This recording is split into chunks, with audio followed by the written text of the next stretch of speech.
Amém, meus irmãos. Vamos lá, Gálatas.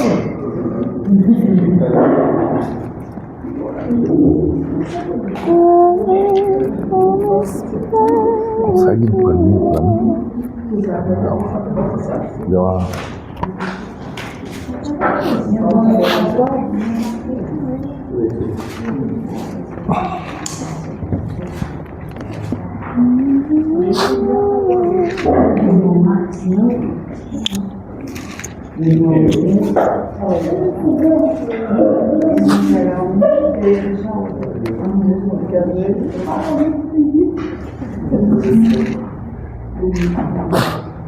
Gálatas 5.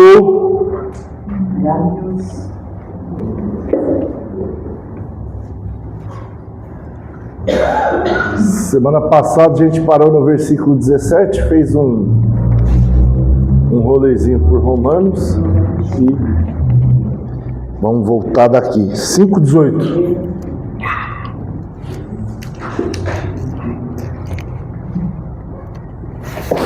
Obrigado, obrigado.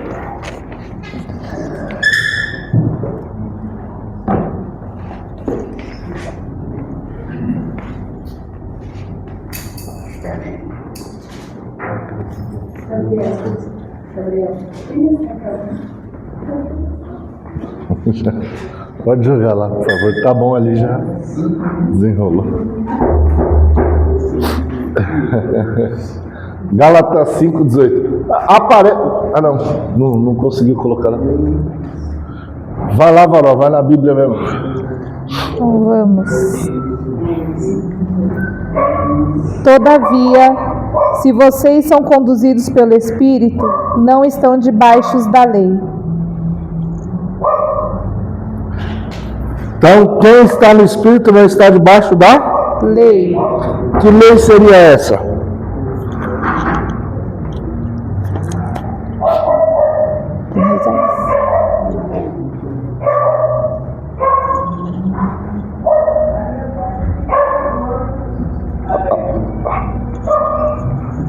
Trancar a pastora.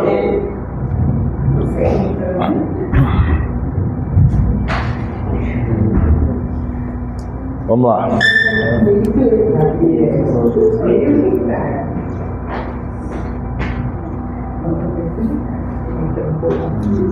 Que lei seria essa?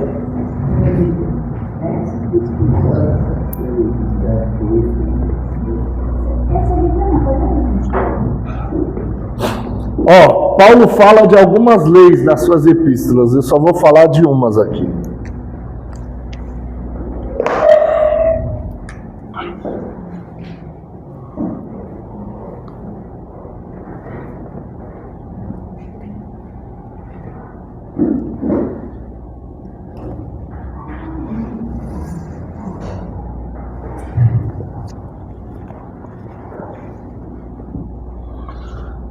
Existe a lei escrita na consciência.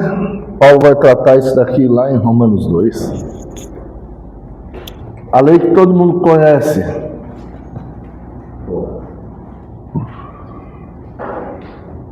De forma mais clara e nítida que a lei de Moisés. Certo?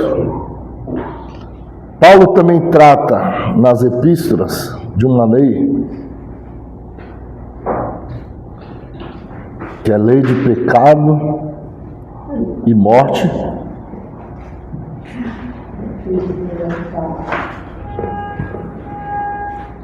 que está também a lei, trata de outra, no mesmo capítulo que é Romanos 8, ele vai tratar da lei do Espírito e de vida.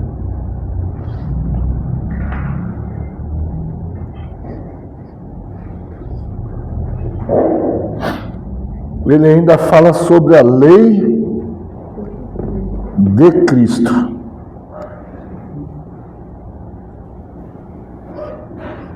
Só algumas leis que Paulo trata na Epístola de Romanos e Gálatas também.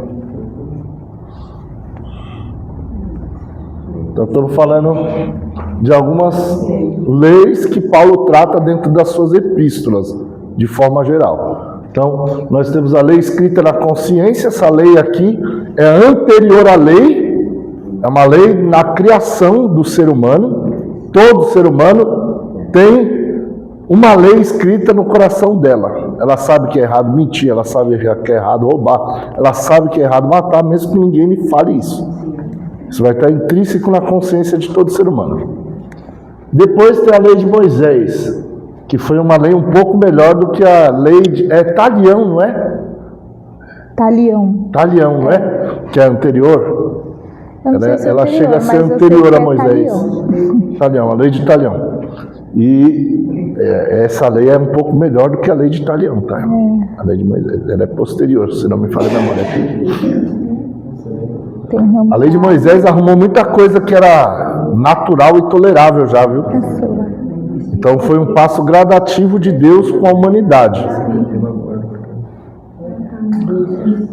Paulo trata do quê? Da lei do pecado e da morte.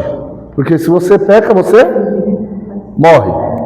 Então essa lei foi explicada em Romanos, mas ela já existe desde Adão. Certo? Você está aí? Amém.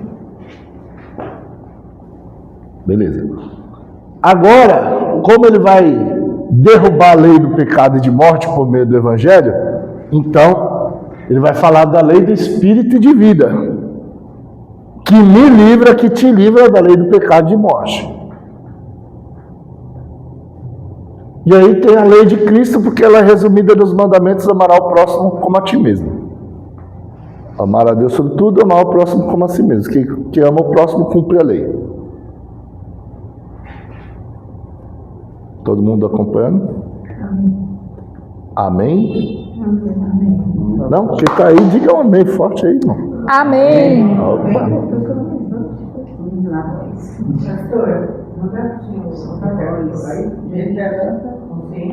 Vamos lá. Recapitulação. Algumas das leis de Paulo falando sobre leis dentro das suas epístolas. Está entrando mais um irmão ali. Lei escrita na consciência. Isso aqui é da criação do ser humano. Deus colocou intrínseco dentro da consciência. Consciência não está na mente, consciência está no coração. Então Deus colocou isso na consciência do ser humano. Está lá em Romanos 2. Paulo vai tratar bastante essa parte da lei escrita na consciência, nos corações. Todo ser humano tem. Sabe o que é certo e o que é errado, mesmo que alguém não lhe fale. Diga amém. Amém. A lei de Moisés, você deu uma pesquisada ali? Sim. O primeiro código, um dos primeiros códigos foi o código de Hammurabi, que era dente por dente, olho por olho, dente por dente, baseado na lei de Talião. Isso. Beleza. É que eu é lembrava anterior a Moisés, certo? Isso. É isso mesmo. Então, a lei de Moisés, irmão, ela já veio quebrando muitos protocolos que eram aceitos já por códigos anteriores. No caso aí do código de Hammurabi, baseado na lei de Talião. Eu só lembrava da Talião. Eu tinha fugido da memória do Hammurabi. Mas a lei de Moisés já é um aperfeiçoamento de tudo isso. Deus estava quebrando dentro da humanidade protocolos que tinham que ser desenvolvidos para uma sociedade melhor. É que não dá tempo de falar aqui, em especial, as mudanças. Vamos lá, lei de Moisés. Depois vem o quê? Paulo vai tratar sobre lei do pecado e de morte. Embora eles vai doutrinar sobre esta lei só em Romanos, essa lei já existe desde o Adão. No dia que no dia que comer, certamente morrerás. Então, quando ele desobedeceu a Deus, ele pecou. Com o pecado veio a morte. Lei do pecado e morte. E aí, a lei do pecado e morte só pode ser desfeita por uma outra lei. Você só vai vencer a morte e o pecado por meio de outra lei. Qual é essa lei que faz eu vencer o pecado e a morte? A lei do Espírito e vida. Paulo fala que a lei do Espírito e vida me livrou da lei do pecado e de morte. Então a única forma de você sair do ciclo de pecar para morrer é viver no Espírito para ter vida. Fala assim, ninguém terá vida eterna? Ninguém terá vida eterna sem vida no Espírito. Sem vida no Espírito. Eu não estou falando o cara que se converteu hoje e morreu na hora que se converteu e não tem o tempo dele viver. A fé dele é suficiente. Fala assim, Cristo é suficiente para salvar qualquer um. Só que fé sem obras é morta. Então a tua obra prova que a tua fé é verdadeira. Vocês estão aí? Diga amém. Amém. Então, como se sabe que a fé de alguém é verdadeira? No dia a dia. Pelas obras. Pelas obras de fé. Não estou falando das obras da lei. Aqui são obras de fé. Que a fé geram obras que são condizentes com aquilo que ela crê. Eu creio que Jesus cura, mas eu nunca oro por cura de ninguém. Quando a enfermidade chega em mim, eu só corro para remédio, eu não oro. Eu esqueço de orar para ver a cura acontecer na minha vida. Então, eu não creio em cura. Pastor, é para ficar sem tomar remédio? Você viu eu falar isso? Não. Não, é porque tem as mentes, irmão, que tem de tudo. Isso foi o quê? Foi o Google. Respondendo, não, você não disse Gemini. isso. Tá vendo? Até o Google sabe que eu não disse isso. Ele tá ouvindo a nossa aula, vai vendo, irmão. Se acalme. Já tá escondendo. Você pode tomar o seu remédio, mas você não vai ficar só dependente daquilo, irmão. Quem sabe que remédio é só para remediar, não é para curar. Não existe remédio para curar, irmão. Esquece aí. Se é feito pela medicina convencional, ele não quer cura para você. Ele quer que você fique dependente. Vai tratando para não morrer de vez. Fica vivo, mas fica debilitado. Toma um remédio. Então você não vai confiar nisso. Você precisa da sua saúde, então você vai utilizando. Mas você vai orar e você vai crer que Jesus é poderoso para te curar. Essa fé tem que estar em você, você não pode ficar. Ah não, vou ser dependente a vida toda de um remédio. Que isso, Deus me livre. Tem uns que é meio xarope, igual eu, que quase não toma mesmo. Eu. É meio pancada das ideias. Eu sou pancadíssima. Mas, então, um exemplo. Quem consegue dar um exemplo aí? Vai, vamos forçar os irmãos a começar a trabalhar a cabeça aí. Um exemplo de vida incompatível com a fé falada.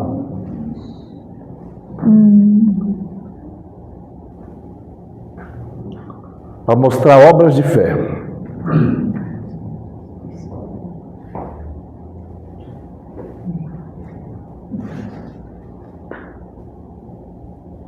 Não vai adiantar eu vir aqui, ó.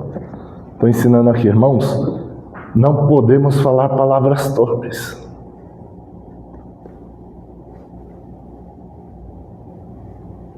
Agora já está dando risada aqui. Aí do ensinamento eu prego que não é para falar palavrão. Primeiro carro que me cruzou na frente, filho da polícia. Aí você não chamou o cara de policial, você sabe.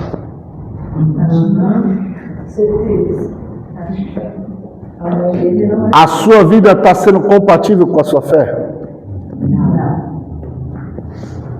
As obras de fé estão sendo evidenciadas? Não.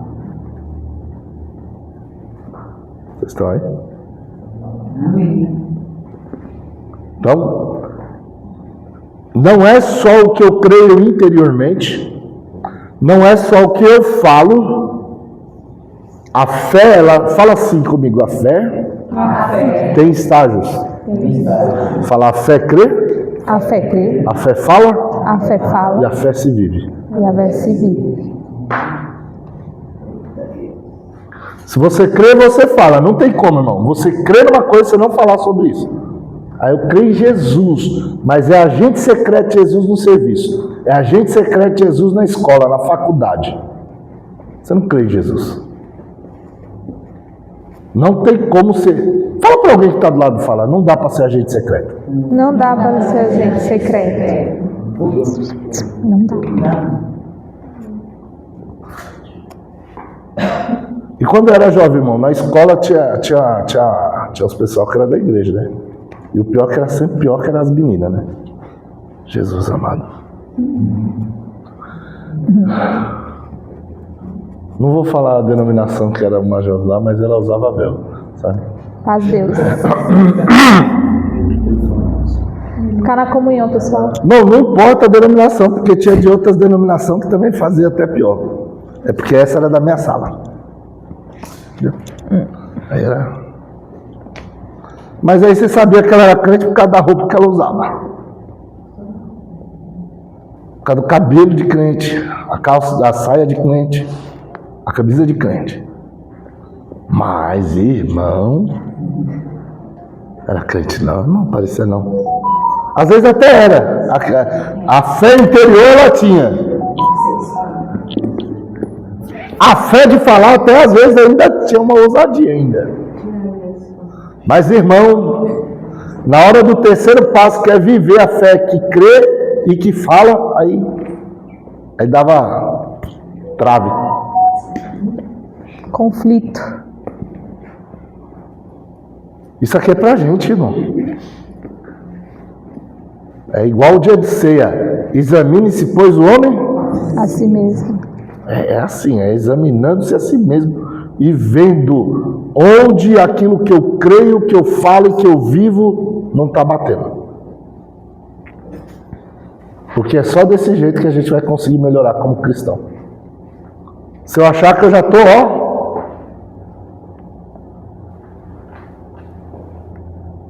também não se sente o mais miserável de todos não, né? Ah, mas Paulo falou que ele era o mais miserável de todos os pecadores. É claro, irmão, ele está falando da época que ele conheceu a Cristo, ele estava lá, você acompanha o raciocínio do texto. Agora nós somos novas criaturas. Então, não é possível que você está tão ruim assim, não. Vai falar para alguém assim, não é possível que você esteja tão ruim. Não é possível que você esteja tão ruim. Me ajuda, né? Me ajuda. Mas tem que melhorar. Não estou tão ruim, eu tenho certeza, pastor. Não estou tão ruim assim. Estou até bem. Lembra lá do... Como que foi o jovem chega para Jesus, jovem rico. Chegou para Jesus todo cheio, né, irmão? Aí eu guardo a palavra, eu medito, né? Bom mestre, que eu faço para ter a vida eterna? Guardo os mandamentos, aí vai citando. Tenho feito tudo isso, desde minha mocidade. Desde novo comecei a praticar tudo isso. Aí Jesus olha para ele. O texto é maravilhoso que diz que Jesus olhando para ele, o amou. Pergunta por quê? Por quê? Porque o que ele falava condizia com o que ele vivia. Ele estava diante daquele que estava sondando ele. Jesus olhou e Jesus viu que era verdade. Jesus amou o jovem. Descobriu que ele guardava de verdade.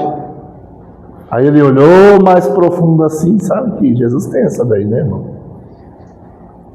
Sabe aquela lá que a gente acha que a gente está aqui, ó? Eita! Subiu o nível. Aí ele olha lá para dentro da gente, esquadrinha assim, ó.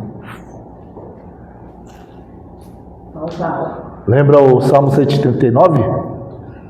Tu me sondas e me conheces. Aí Deus vai, dá uma esquadreada no coração. Aí ele olha, te falta uma coisa.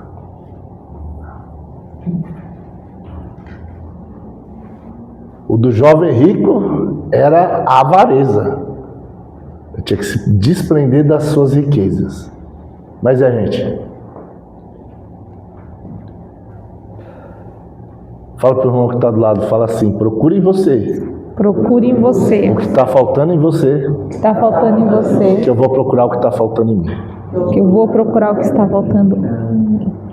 Lembra lá? Foi aqui, não foi? O ensino que eu estava dando que eu até comentei do Deus, fala! Na hora do culto. Irmão, pensa num negócio que eu acho que Deus do trono fica com vontade de puxar a orelha dessa pessoa nessa hora desse culto.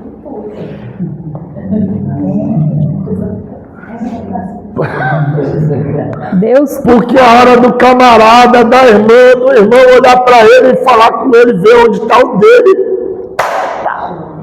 alfinetando o outro irmão no meio do culto. Quando alfinetou o outro irmão no meio do culto, acabou de pecar. Se estava bom, ficou ruim.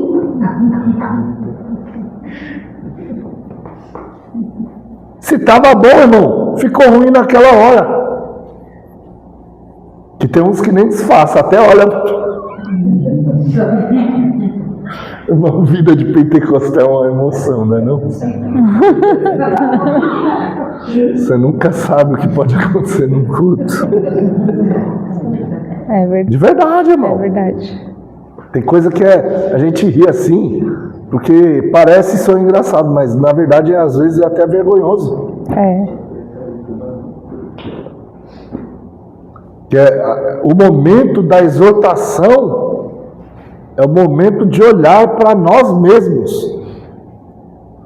E mesmo que nós não estivermos enquadrados, a gente perceber que alguém está sendo enquadrado nesse momento, é o momento da pessoa cair em si. E quando alguma coisa desse tipo acontece, a pessoa se sente acusada. Acusada por quem? Pelos próprios irmãos. Já não basta a consciência dela, já não basta o diabo, aí vem o crente para fazer o terceiro papel de acusador. Mas o crente que peca, irmão, já tem a consciência e já tem o diabo acusando diariamente. E aí ele vai ter o irmão dele,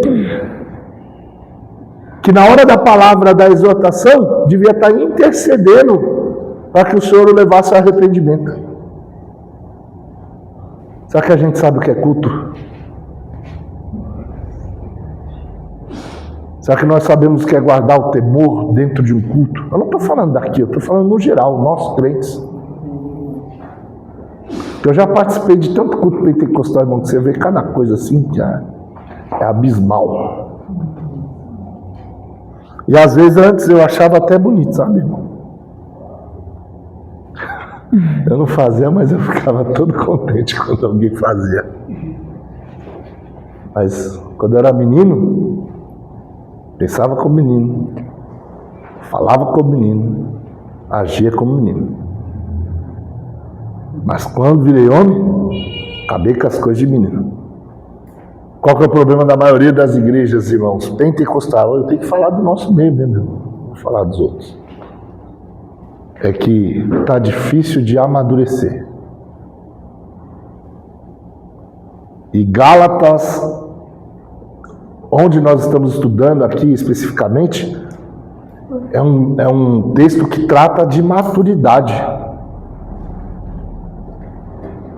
Isso aqui é para pessoas que querem viver uma vida com Deus de verdade. Não ser mais menino.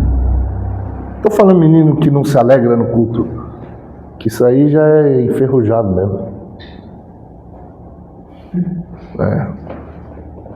Pessoa que tem problema com alguém que chorou no culto, com alguém que sorriu no culto, com alguém que caiu no chão, com alguém... Irmão, pastor, você pode cair no chão? Se for o poder de Deus, irmão, que caia mesmo.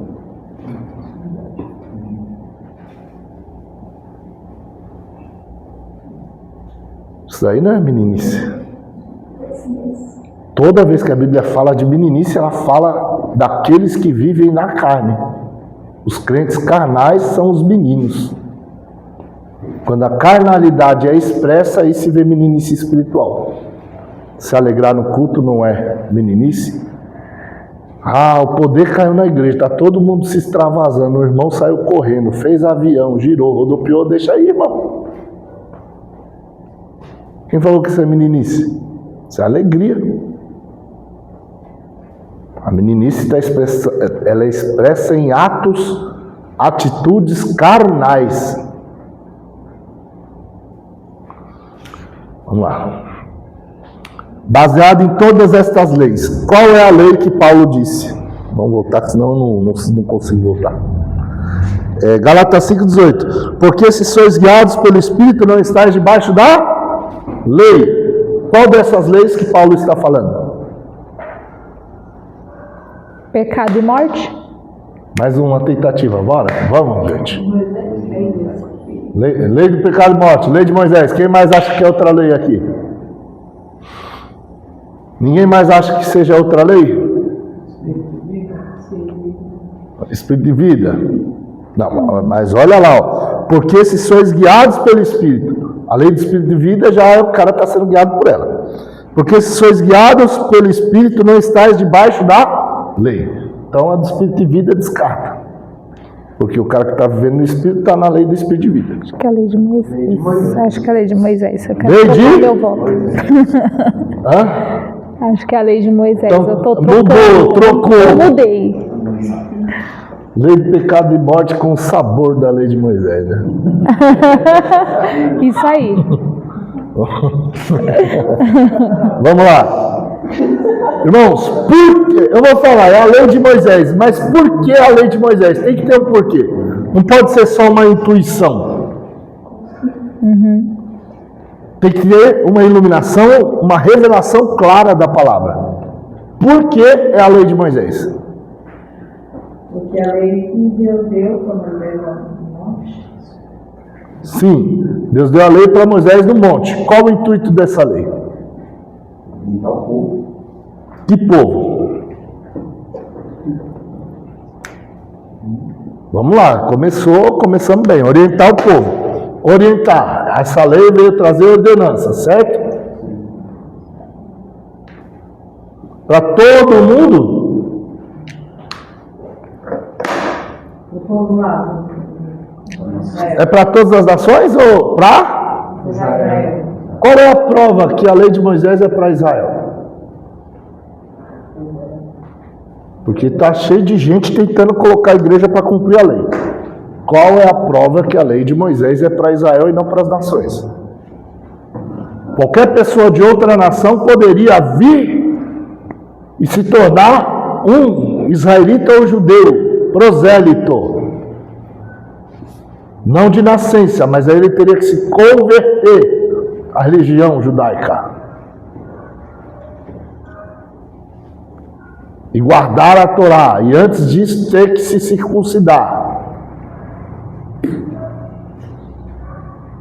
Um texto do Antigo Testamento. Qualquer um dos irmãos, sem medo de errar, irmão, nós estamos na sala de aula para aprender. Mas você pode errar, eu não posso ensinar errado, entendeu? Eu não posso ensinar errado, mas você pode errar na resposta sua que você está para aprender. Abre Êxodo 20.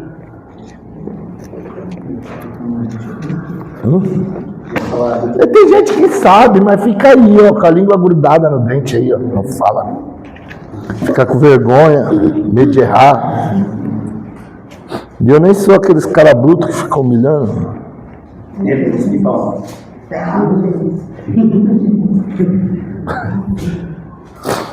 Tem uns que é bruto. Dá para falar que a pessoa está errada sem humilhar.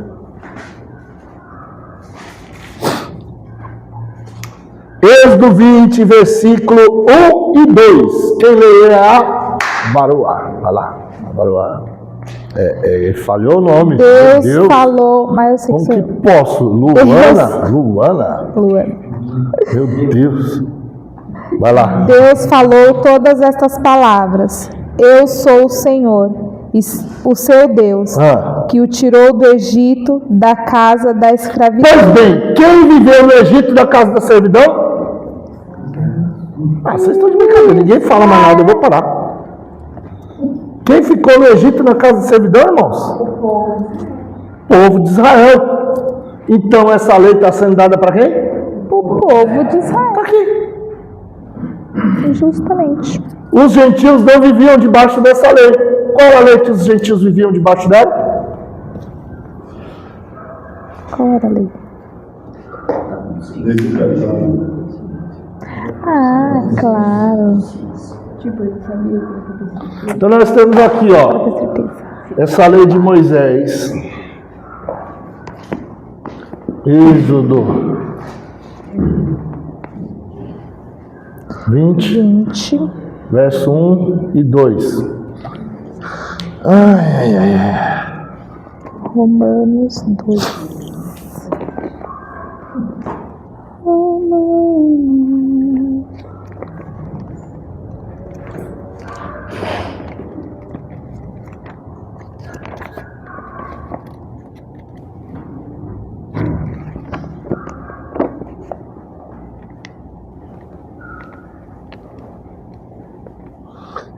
Verso 22 e 23 aí, por favor. 22 e 23? É. O Senhor disse a Moisés: diga o seguinte aos israelitas. Diga para quem? Aos israelitas. Para quem que é para ser dito? Então para quem que é a lei? Dos israelitas. Eu não tenho invenção de querer colocar lei para os gentios. Os gentios nunca tiveram debaixo dessa lei. Aí hoje, na graça, na dispensação da graça, a lei não foi dispensação. A lei estava dentro da dispensação do mistério.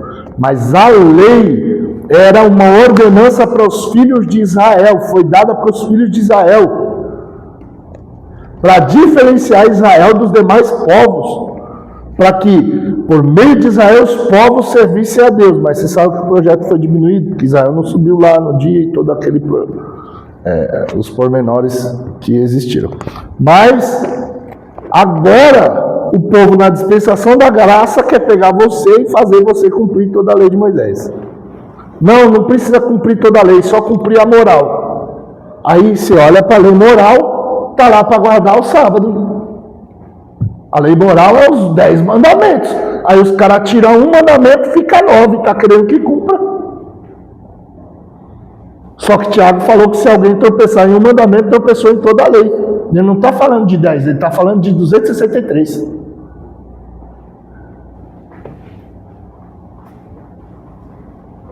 É isso, né? 613, desculpa, minha cabeça inverteu os números. Por isso, eu falei e fiquei... Eu falei, tá errado esse número. 613, obrigado. A lei está conseguindo. Na hora que eu falei, a cabeça olhou assim e falou, tá errado esse número. 613. Então, cara, que tropeçou em um mandamento, tropeçou em 613 mandamentos. Dá para cumprir a lei? A lei moral. Onde está escrito que eu tenho que cumprir a lei moral? Procura o texto. Me dá um, se quiser. Só um, não precisa ter 2 ou 3 testemunhas, não. Preciso só de um, que eu tenho que cumprir toda a lei moral. Eu não tenho que cumprir a lei de Moisés. Eu tenho que viver a lei de Cristo. Porque Cristo resumiu a lei. Então nós temos o amar a Deus sobre todas as coisas e amar o próximo como? Então se você ama o próximo, você rouba? Não. Se você ama o próximo, você mata? Não. Se você ama o próximo, você adultera? Não. Se você ama o próximo, você cobiça o que é do outro? Não. O que é mais fácil? Você querer cumprir o mandamento pelo mandamento ou cumprir o mandamento pelo amor? Sabe por que nunca ninguém conseguiu cumprir os mandamentos? Porque eles queriam cumprir os mandamentos pela letra dos mandamentos. E Cristo mostrou com o ensino e com a vida que a única forma de cumprir a lei é amando. Falou onde ele ensinou isso? Lá no Bom Samaritano. Falei já do jovem, né? Que veio com a pergunta. O doutor da lei veio com a mesma pergunta.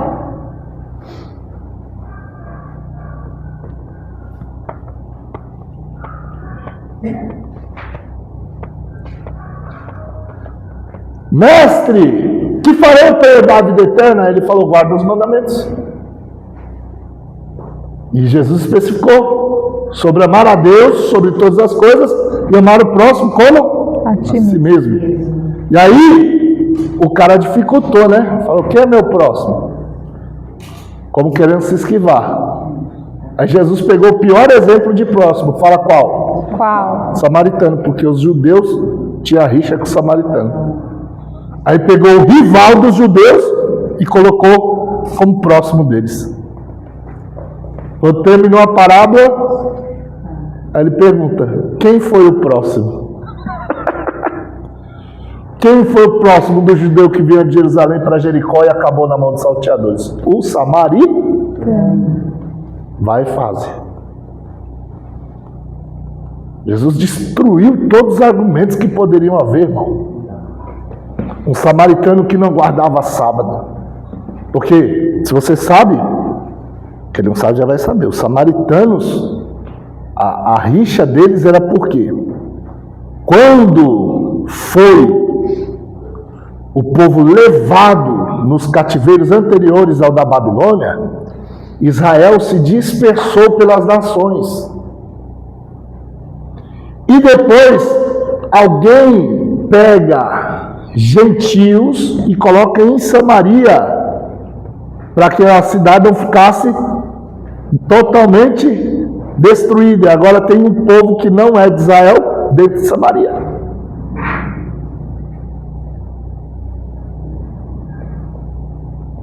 E aí tem a briga, já que já havia por causa do reino dividido, que você já sabe que tinha briga, desde a época do reino dividido, e agora tem um monte de gentio em Samaria.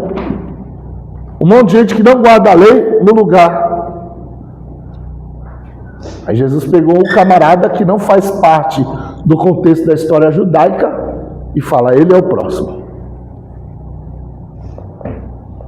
Por isso que Paulo vai depois resumir em Gálatas de novo, dizendo que quem ama o próximo cumpre toda a lei.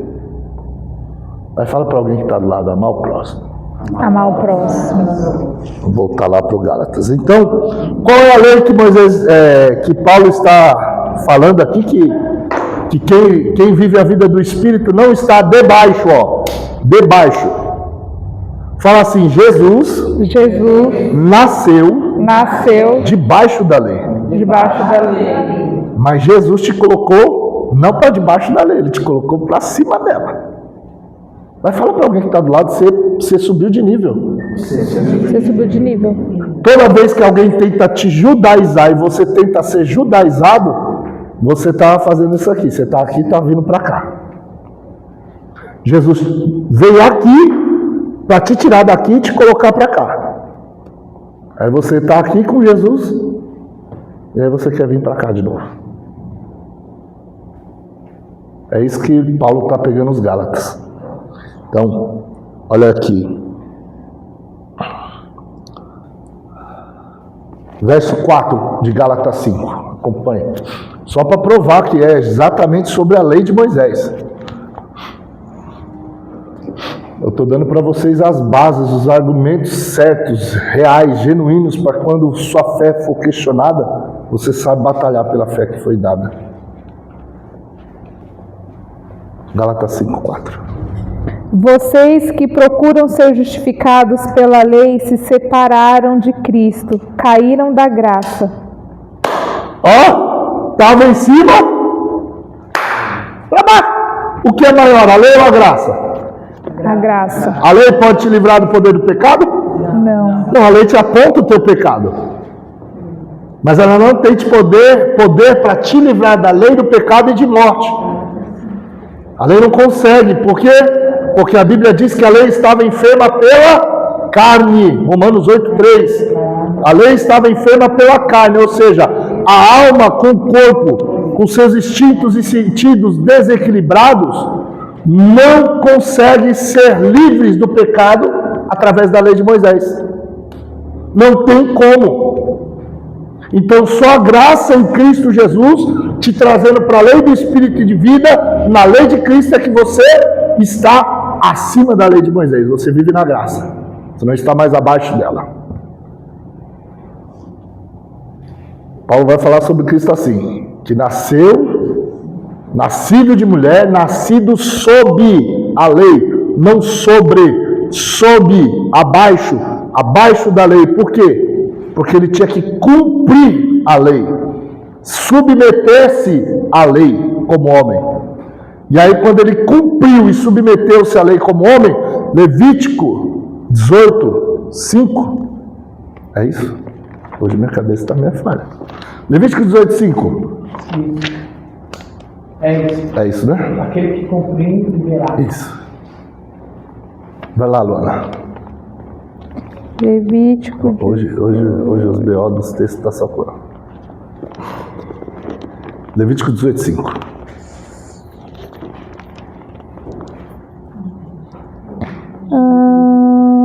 Obedeçam os meus estatutos e ordenanças, pois quem os praticar viverá por eles. Eu sou o Senhor. Então, quem cumpre os mandamentos por eles, viverá. Não é morrerá, é viverá. Ou seja, tem direito de vida. Eu sou o Senhor, Deus assinou embaixo. Jesus sabia disso. Paulo depois vai falar disso em Romanos 10, depois os irmãos podem ler e vão achar esse mesmo versículo falando desse jeito. Então, Jesus cumpriu toda a lei, ele sabia que tinha direito da vida. Por isso que na oração dele ele fala: Pai, e ninguém toma a minha vida de mim.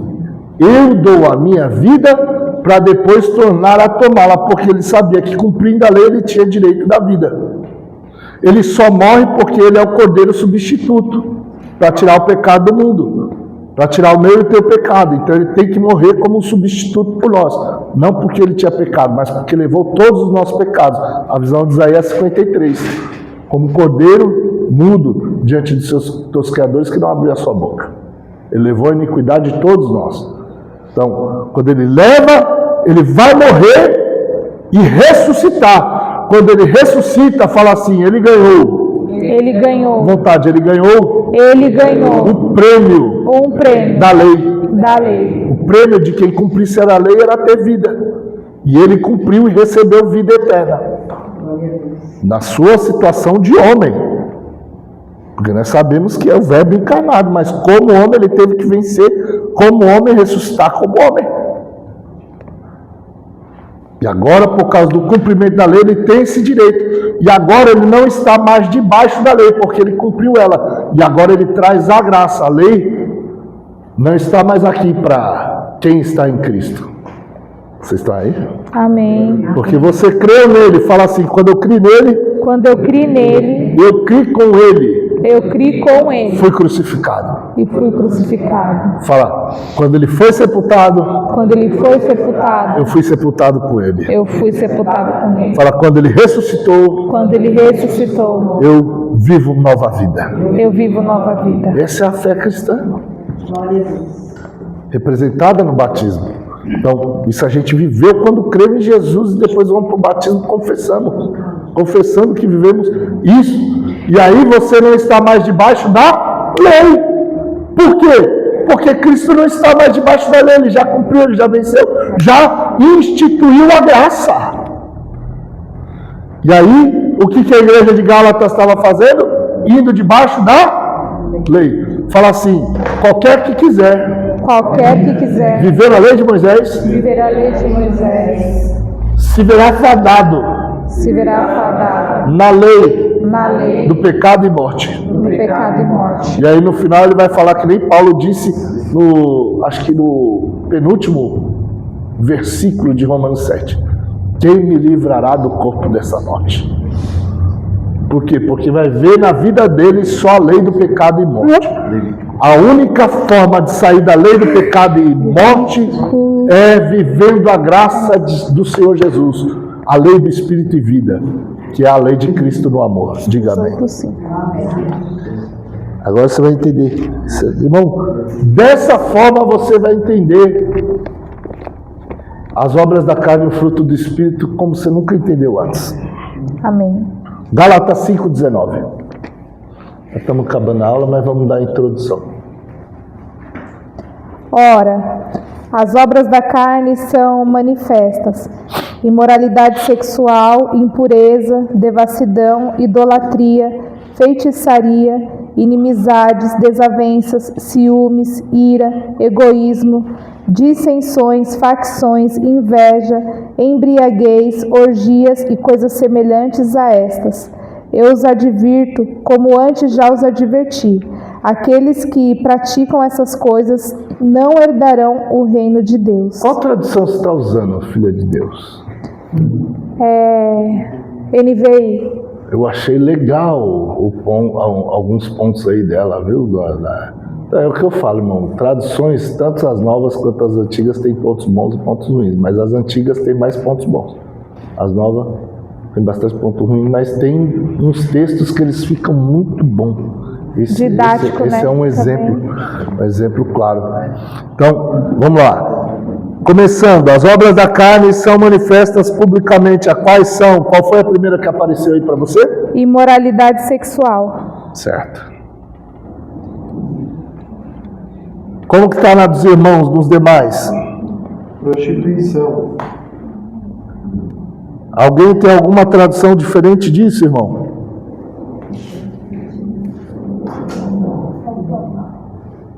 O senhor está como, Mia? Adultério. Hã? Adultério. Entrou adultério. Na pecadota. Irmãos, a palavra usada aqui é porneia. Da onde se vem a derivação para pornografia. Não estou falando que porneia é pornografia, mas ela vem de lá.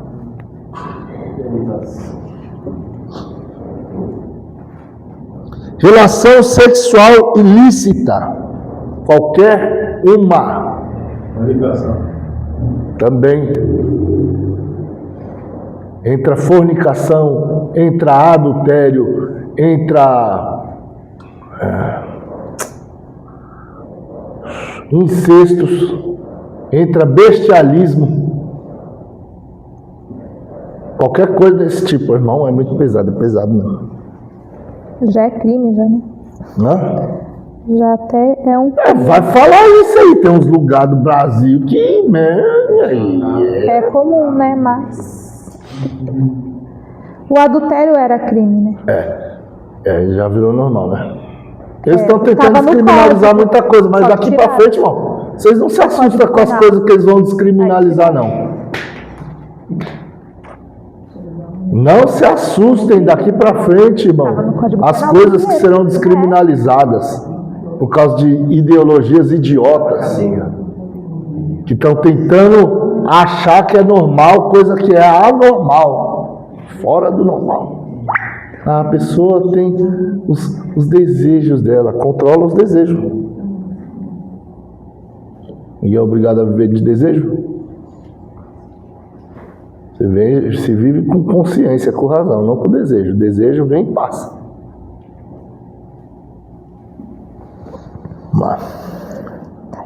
Então esse ponto a porneia vai entrar em sexta, relação com parente, relação de homem com homem, relação de mulher com mulher, todo tipo de relação sexual proibida na Bíblia.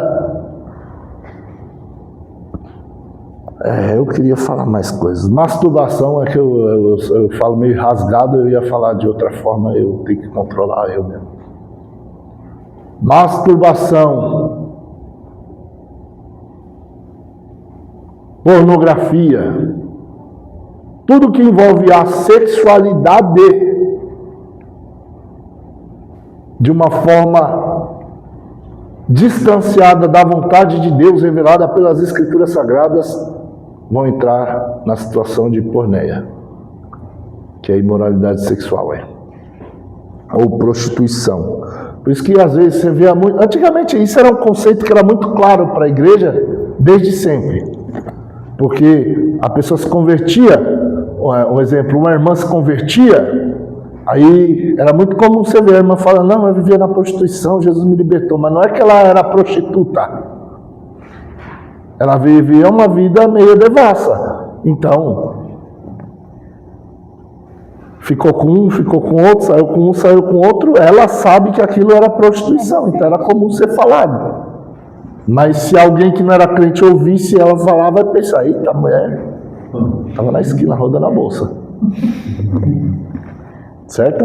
Mas o conceito é realmente este, pornéia de imoralidade sexual. Vocês estão aí, diga amém. Amém. É texto mais sensível, né? O menorzinho que a gente tem aqui está aqui, né? Mas está comparado com os pais mais cedo. Depois vocês dão um suporte se precisar. Vamos lá. Próximo. Depois.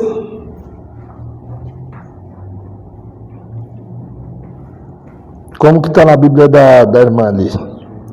O próximo, você quer? Deixa eu ver. Isso. Me perdi.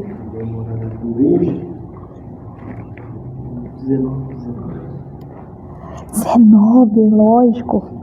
Impureza. Impurezas. Quem na sua Bíblia está como fornicação? Fornicação. O melhor aqui seria impureza. Fala por quê? Por quê? O nome é meio feio, irmão. A catasia. O meu tem os dois. Tem fornicação e impureza. Junto? Fornicação tem que entrar depois. Ah, tá. Então, beleza.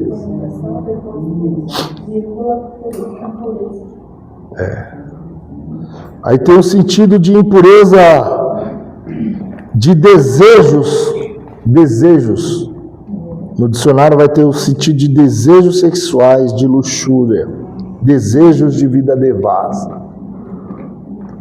Então, é os motivos impuros, é aquela contaminação interior. Não é o ato consumado, mas é o ato desejado. Então, já no interior já é pecado. Fala por quê? Por quê? Porque você tem o Espírito Santo dentro de você. Ele é santo. Já está entristecendo ele no interior que pensa sobre isso. E aí, quando foi consumado, é pior. Que é aquilo que Deus disse para Caim. Qual que Deus disse para Caim? Quem lembra? Quando Caim matou seu irmão? O pecado já está à porta. Compete a ti a dominar. Eita glória. O pecado Já está à porta. jaz a porta e bate. Como que está morto e batendo para entrar?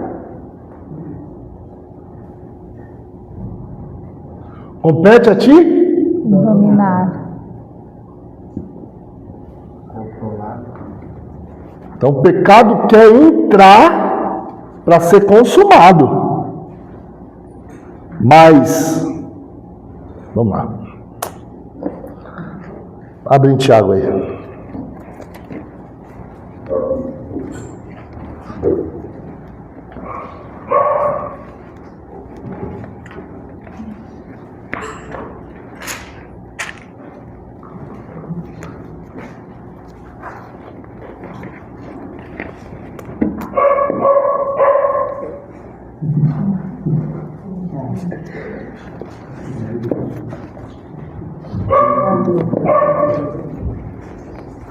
Tiago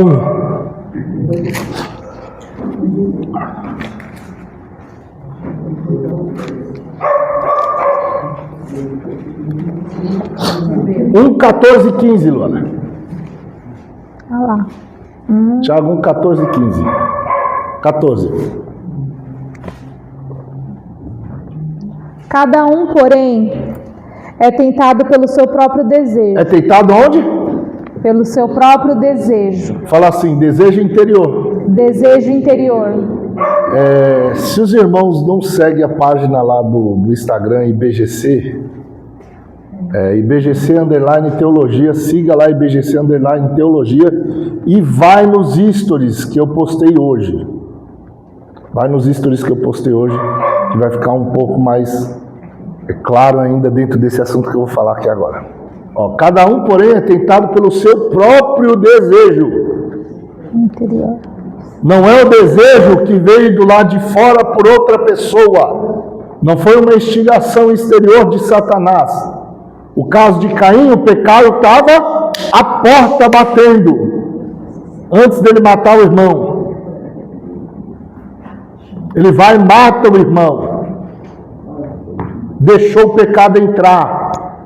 Mas era um pecado que veio por uma tentação exterior, ou seja, aquele que era homicida desde o princípio instigou Caim a se tornar do maligno. Por isso Caim foi do maligno. Aí tem gente que acha que ele era filho do diabo lá no Éden. Que coisa idiota! Aí fala até do demônio grande, as pessoas idiotas na internet, irmão. A internet deu voz para um monte de gente tola que nunca estudou mesmo a Bíblia como otária, que fala tudo que é besteira que passa na cabeça deles, eles falam. É ridículo, irmão. É uma teoria absurdamente idiota. É doutrina de demônio isso aí, irmão. Isso aí não é nem carne, isso é doutrina de demônio. Aí o Caim vira do maligno porque ele aceitou uma tentação exterior de Satanás e fez a vontade do pai dele, que é homicida desde o princípio. Aí por isso ele se torna filho do diabo. Jesus falou isso para os judeus. Ou então vão querer colocar todo mundo que lá no Éden também. Pronto. Todos os judeus lá que estavam no dia de Jesus estavam no Éden também para ser filho do diabo. As loucuras, né, irmão? Pois bem.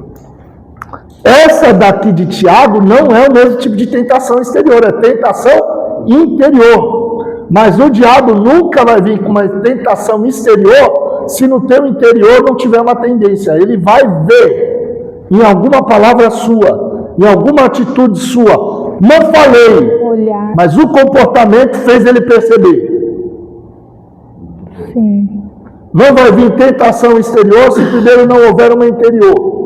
Por que ele tentou Eva de comer daquela árvore? Porque ela já tinha centralizado no coração, na mente dela, a árvore do conhecimento do bem e do mal. Porque quando o diabo falou para ela falou, não, as outras árvores do jardim nós podemos comer, mas a que está no meio, nós não podemos comer. Mas a árvore do meio é a árvore da vida, não era a árvore do conhecimento do bem e do mal. Não tem dois meios em um lugar. Em um lugar só pode ter um meio. A que estava no meio era da vida. Mas ela centralizou a do conhecimento do bem e do mal. O diabo percebeu que ela vivia de olho nela.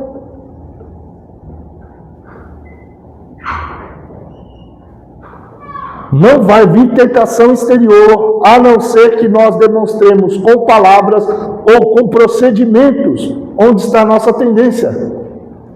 Ciência. Vocês estão aí?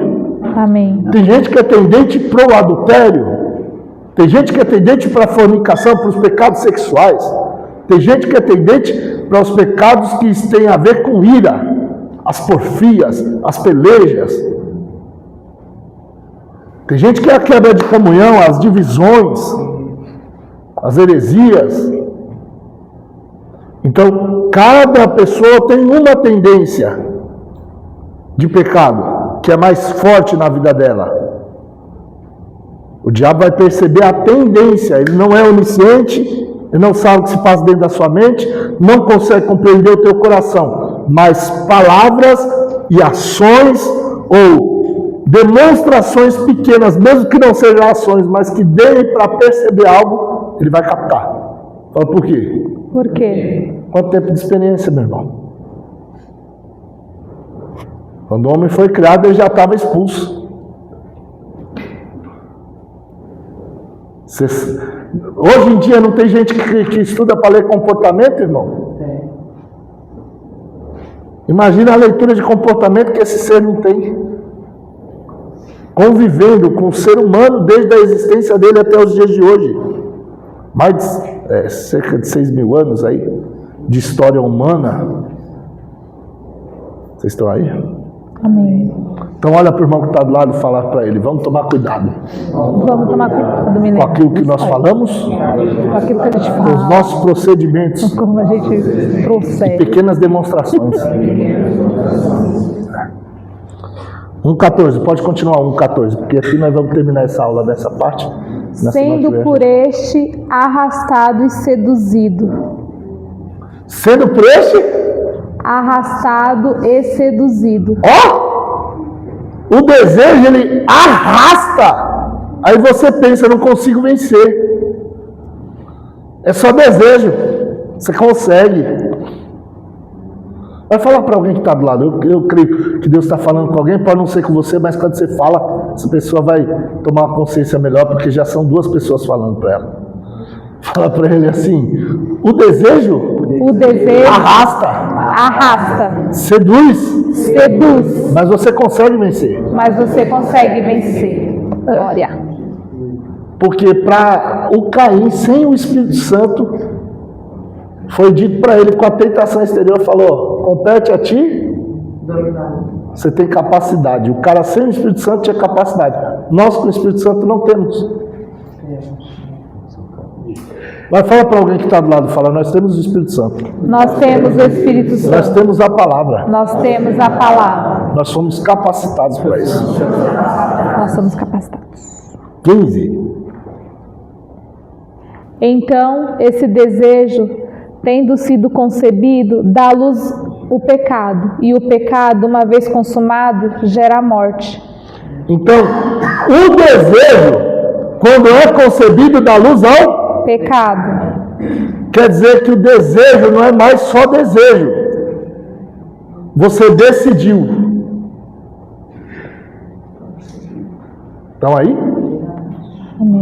O desejo deixou de ser desejo, virou uma decisão. Interiormente não é mais desejo só. Materialismo. Você está, ainda não materializou, mas você está certo de que você vai fazer.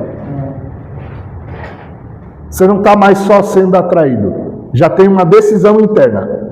A concepção já nasceu. E o pecado sendo consumado, depois de decidir por ele, você o praticou, o que ele faz? Gera morte. Aí você saiu da lei do espírito de vida? E foi para a lei do pecado e morte. Vocês estão aí? Amém. Semana que vem a gente volta pelo Gálatas 5, 19. É impureza, né? Vamos agradecer ao Senhor? O Senhor ou um obreiro vai fazer a oração?